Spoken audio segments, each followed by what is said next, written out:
여러분 안녕하셨죠? 한원장입니다. 즐기면 천국, 즐기지 못하면 지옥인 세상. 이 영상은 일부 극우적 시각을 가지고 계신 분들에겐 정신건강상 적합치 않은 영상이기에 시청을 건너뛰시기 바랍니다. 이해의 마지막을 바라보며 올 한 해 최고의 타짜, 최고의 고수는 누구인가를 생각해 봤습니다. 저보고 한국은 물론 지구촌 최고의 타짜, 최고의 고수를 뽑으라면 서슴지 않고 문재인 대통령을 꼽겠습니다. 바둑도 고수인 대통령 말이죠. 그는 한중 정상회담 시 시진핑이 바둑판을 선사할 정도로 바둑의 고수답게 정치판에서도 상대의 실력과 수를 미리 파악하고 큰 그림으로 우직하게 판세를 이끌며 위기시에도 흔들림 없이 판세를 기회로 뒤집어 먹는 배심의 기회를 가지고 있습니다. 한편으론 쫓기는 듯 양보하고 크게 몰아먹는 고수인 것이죠. 강하게 하면 당장은 이긴 것 같지만 부드러움을 이길 수는 없는 법입니다. 남이 보면 내가 다 먹어도 되는 것을 김정은과 트럼프에게 양보를 합니다. 특히나 트럼프에게 노벨 평화상이라도 안겨 남북 경협의 물꼬를 얻어내려 답답하리만치 인내하고 또 인내해온 모습을 보여주고 있습니다. 보통 고수의 모습이 아닌 것이죠. 물론 트럼프의 막질러 배팅도 아무나 할 수 없는 나름의 고수이겠지만 이는 힘을 내세워 약자들을 상대로 하는 갑질일 뿐 결국 양아치 수준의 머리인 겁니다.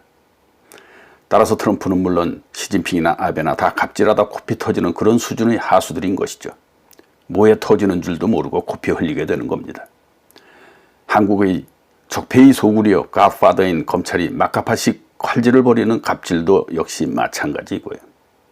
이런 상황 속에서도 그동안 중국과 미국, 일본에 의존해온 경제체제에서 독립경제와 자주국방을 위한 경제 다변화의 큰 그림으로 유럽의 기술은 물론 인도와 동남아의 새로운 시장을 키워가는 신남방 정책으로 묵묵히 혁신 스타트업 경제체제를 선도해 나가는 대통령의 한류 정치에 소위 보수라는 집단들은 그저 정권 탈취에만 눈여도 국가적 대업은 아랑곳 없이 말초적 어거지 막말로 대통령의 업적에 배아파하는 배내적 꼴통 꼼수 정치를 펼치고 있으니 참으로 우물한 개구리들의 행태가 아닐 수 없습니다.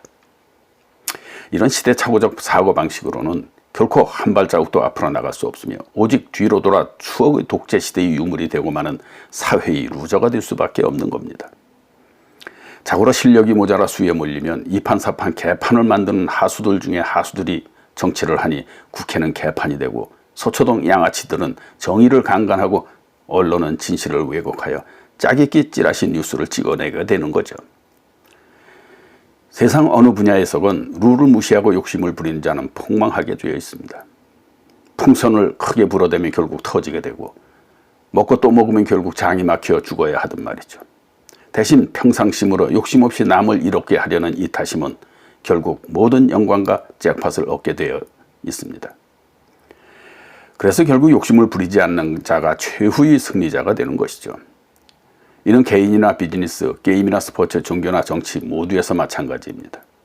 정치에서의 일례로 남북관계나 북미관계에 있어 문재인 대통령은 그동안 자신의 욕심 없이 오직 욕심이라면 남북의 민족 평화 공존을 위해 트럼프에게 모든 공이 돌아갈 수 있도록 심지어 이로 인해 노벨 평화상까지 안겨주려는 배려까지 서슴지 않았습니다. 세계의 모든 지식인들은 이런 문재인 대통령의 진심을 읽고 있기에 그를 최고의 지도자로 인정하는 데 대해 인색하지 않았습니다. 물론 세계의 모든 언론들도 함께 말이죠. 오직 한국의 언론과 보수 집단들만 이에 역행하며 한민족의 주적인 일본의 극우 어용 언론들과 함께 춤을 추어대고 있는 것이죠. 어떻든 이해를 보내며 세계의 지도자들과 언론들은 한국의 문재인 대통령을 이해의 최고 정치 지도자로 인정하는 데 주저하지 않고 있음은 팩트 중의 팩트입니다. 기록에 따르면 문재인 대통령은 당시 경희대 총장이었던 조영식 박사가 문재인에게 4년 정액 장학금을 약속하며 경희대 입학을 권유하였고 문재인은 그 권유를 받아들여 재수 후 1972년 경희대학교 법대의 수석으로 입학하였습니다. 경희대학교 재학 시절 학생운동을 이끌며 박정희 유신 체제에 항거하다가 1975년 서대문 구치소에 투옥됐고 대학에서 제적당하죠. 출소 후에는 신체 검사도 받지 않은 상태로 군에 강제 징집됩니다. 특전사를 제대한 후 복학해 다시 학생운동을 이끌며 전두환 군부 독재에 항거하다가 1980년 청량리 구치소에 투옥됐으나 조영식 경희대 총장의 신원보증으로 옥중에서 사법시험에 합격하면서 석방되었습니다. 이로 보면 조영식 경희대 총장 역시도 사람 보는 최고의 도박사이며 틀림없을 겁니다. 어떻든 1982년 사법연수원을 최우수 성적으로 수료했으나 학생운동 정력으로 판사 임명이 거부되자 부산에서 노무현 변호사와 합동법률사무소를 운영하며 인권변호사로 활동하게 됩니다. 이로 인해 2003년 참여정부의 초대 대통령 비서실 민정수석을 역임하게 되면 당연한 운명적인 것이고 대통령에까지 오르게 됨도 일희일비하지 않는 고수의 결과물이라 해도 과언이 아닐 겁니다. 워터게이트 사건의 특정 기자였던 밥 우드워드가 트럼프 대통령에 대해 취재한 것을 출간한 책인 공포 100억간의 트럼프에 의하면 트럼프가 문재인을 단정적으로 싫어한다고 밝히고 있습니다. 또한 트럼프가 북한 같은 적국보다 동맹인 한국에 더 화를 낸다며 참모들이 우려했다는 사실도 언급합니다. 헤리티지 재단의 브루스 클링너 선임연구원은 미국은 공개적으로는 문재인 대통령과 그의 노력을 지지한다며 얼굴에 미소를 띠고 있지만 미정부 관계자들과 이야기를 나눠보면 상당수가 문 대통령이 대북 정책에 대해 매우 우려하거나 심지어 분노하고 있다고도 밝혔습니다. 이뿐 아니라 지난 2017년 5월 10일 시진핑 주석은 문재인의 당선의 축전을 보내며 한국도 그러했듯 중국도 아주 어렵게 이뤄낸 양국 관계의 성과를 유지하고 보호하길 희망한다며 상호 존중을 바탕으로 정치적 신뢰를 견고히 하며 차이점을 적절하게 처리하고 양국 관계의 개선 및 안정적인 발전을 추진해 가겠다라고 밝혔습니다. 또한 한중 관계에서 사드 배치 문제가 수면 위로 떠오르고 있는 가운데 관영 언론 환추시보는 한반도 사드 배치 문제는 박근혜 전 대통령과 보수 정권의 가장 큰 실수라며 문재인 대통령의 승리가 사드 배치 문제로 발생된 충격과 긴장된 한중 관계를 개선하는 계기가 될 것이라고 기대한다고 말했습니다. 그러나 2017년 6월 30일 이에 대해 문재인 대통령은 사드 배치 여부를 결정하는 건 한국의 주권적 사안이라며 중국이 부당하게 간섭하는 것은 옳지 않다고 말하며 롯데골프장 부지에 사드 배치를 승인하여 중국으로부터 온갖 갑질로 롯데가 철수당하기도 했지만 이로 인해 한국 기업들이 발빠른 동남아의 탈중국화를 이루어 신남방 정책에 더욱 박차를 가해가며 중국과 일본을 제압하고 나가고 있는 모습입니다.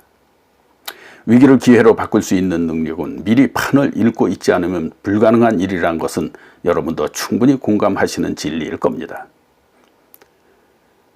그렇다면 미국 대통령은 물론 시진핑, 일본의 아베가 왜 문재인 대통령을 그토록 싫어하고 무서워하는 걸까요? 그가 진정한 한국의 보수인 민족주의자요 애국자이기 때문 아닐까요?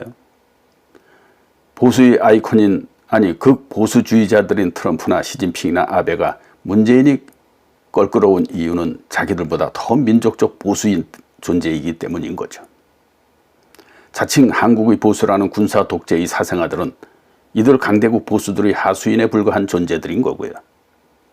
이들 극보수들이 껄끄러운 상대는 북한의 김정은에 대해서도 마찬가지입니다.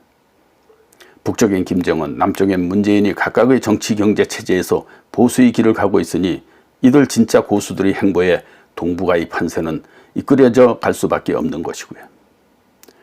이런 민족의 자주성에 역행하는 가짜 보수들의 폐악질에도 불구하고 말이죠. 다시 바둑 얘기로 들어가서 대통령의 바둑 정치에 대해 말씀드리려는데 오늘은 너무 길어 여기까지 하고 다음 편에 계속하겠습니다. 그럼 다음에 또 봬요. 안녕.